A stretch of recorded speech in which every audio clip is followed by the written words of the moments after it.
வசிட்டர் உரை கேட்டதும் தசரதன் கலைக்கோட்டு முனிவரை அழைத்து வர விரைந்து புறப்பட்டான். வணக்கம் நண்பர்களே. போன பாட்டுல வசிட்ட மாமுனிவர் தசரத மகாராஜா கிட்ட கலைக்கோட்டு முனிவரோட மகிமையையும் அவர் இப்ப எங்க இருக்காருன்னு சொன்னார் இல்லையா? அரசே, அந்த மாமுனிவர் அங்க இருக்காருன்னு வசிட்டர் சொல்லி முடிச்சதும் நம்ம தசரதர் என்ன செஞ்சார் தெரியுமா? அதான் இந்த பாட்டு. என்றலும் முனிவரந்தன் அடி இறைஞ்சி இண்டு ஏகிக் கொணர்வென் என்னா துன்று கழல் முடிவேந்தர் அடி போற்ற சுமந்திரனே முதல்வர் ஆய வந்திரல் சேர் அமைச்சர் தோழ மாமணித்தேர் ஏறுதலும் வானோர் வாழ்த்தி இன்று எமது வினை முடிந்தது எனச் சொரிந்தார் மலர் மாறி இடைவிடாமல் என்றலும் முனிவரந்தன் அடி இறைஞ்சி. வசிட்டர் அப்படி சொன்ன உடனேயே ஒரு நொடி கூட தாமதிக்கலைங்க தசரதர்.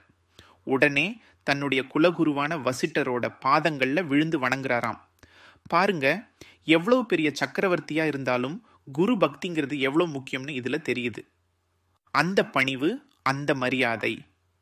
அடுத்து ஈண்டு ஏகி கொணர்வென் என்னா வணங்கிட்டு என்ன சொல்றாரு பாருங்க. சுவாமி, நான் இப்பொழுதே இங்கிருந்தே புறப்பட்டு போய் அந்த கலைக்கோட்டு மாமுனிவரை கூட்டிட்டு வர்றேன் அப்படின்னு ஒரு உறுதிமொழியை சொல்றாரு. ஈண்டு ஏகி, இப்பவே போறேன். அந்த வார்த்தையில ஒரு வேகம் இருக்கு பாருங்க. ஒரு காரியம் நல்லபடியா நடக்கணும்னா இந்த மாதிரி ஒரு துடிப்பு வேணும் இல்லையா? காரியத்தை தள்ளி போடக்கூடாதுங்கிறதுக்கு இது ஒரு உதாரணம். அப்படி அவர் புறப்பட தயாராகும் பொழுது என்ன நடக்குது? துன்று கழல் முடிவேந்தர் அடி போற்ற. துன்று கழல்னா வீரக்கழல் அணிந்த கால்கள். அப்படிப்பட்ட வீரக்கழலும் மணிமுடியும் தரிச்ச மற்ற மன்னர்கள் எல்லாம் தசரத சக்கரவர்த்தியோட பாதங்கள்ல விழுந்து வணங்கி போற்றுகிறார்களாம். இது தசரதரோட ஆளுமையையும் அவர் மற்ற மன்னர்கள் மத்தியில எவ்வளவு பெரிய இடத்துல இருந்தார்னும் காட்டுது. சிற்றரசர்கள் எல்லாம் வந்து வணங்கி வழி அனுப்புறாங்க. அடுத்து சுமந்திரனே முதல்வர் ஆயவன் திரள் சேர் அமைச்சர் தோழ.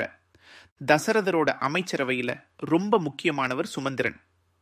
அவர் மட்டும் இல்லாம மற்ற வலிமை வாய்ந்த திறமை வாய்ந்த அமைச்சர்கள் எல்லாரும் வந்து தசரதரை வணங்கி வாழ்த்துறாங்களாம்.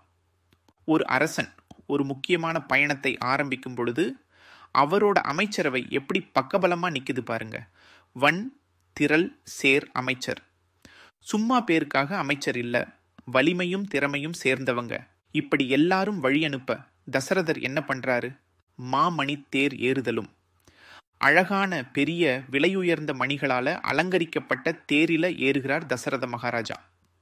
அந்த தேர் எப்படி இருந்திருக்கும்னு கம்பர் வர்ணிக்கல.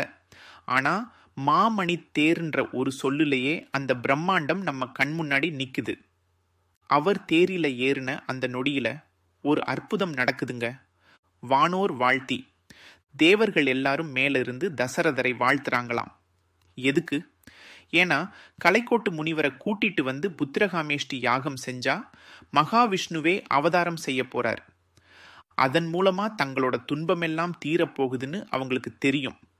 அதனால ஒரு பெரிய காரியம் நடக்க போகுதுன்னு அவங்களுக்கு ஒரே சந்தோஷம். அந்த சந்தோஷத்துல அவங்க என்ன சொல்றாங்க, என்ன செய்யறாங்க? இன்று எமது வினை முடிந்தது என சொரிந்தார் மலர் மாறி இடைவிடாமல். அப்பாடா, இன்னையோட எங்களுடைய தீவினைகள் எல்லாம் முடிஞ்சது, எங்க கஷ்டமெல்லாம் தீரப்போகுது அப்படின்னு சொல்லி சந்தோஷத்துல இடைவிடாம பூமழையா பொழியறாங்களாம் தசரதர் மேல. இடைவிடாம, அந்த வார்த்தையை கவனிங்க. எவ்வளவு ஆனந்தம் இருந்தா அப்படி தொடர்ந்து பூமழை பொழிவாங்க.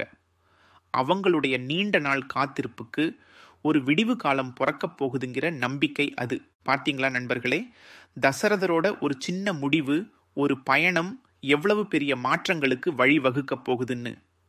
அந்த பயணத்தோட ஆரம்பமே இவ்வளவு மங்களகரமா தேவர்களோட ஆசீர்வாதத்தோட தொடங்குது. கம்பர் ஒவ்வொரு காட்சியையும் எவ்வளவு அழகா உணர்வு பூர்வமா நம்ம கண் முன்னாடி கொண்டு வந்து நிறுத்துறார் பாருங்க. ஒரு நல்ல காரியத்தை செய்ய ஒருத்தர் மன உறுதியோட புறப்பட்டா இயற்கையும் ஏன் தெய்வங்களுமே கூட துணை நிற்கும்ங்கிறதுக்கு இது ஒரு மிகச்சிறந்த உதாரணம் இல்லையா? நமக்கும் வாழ்க்கையில நல்ல செயல்களை செய்யணும்னு தோணும் போது தயங்காம உடனே செய்யணும். நிச்சயம் நல்லதே நடக்கும்.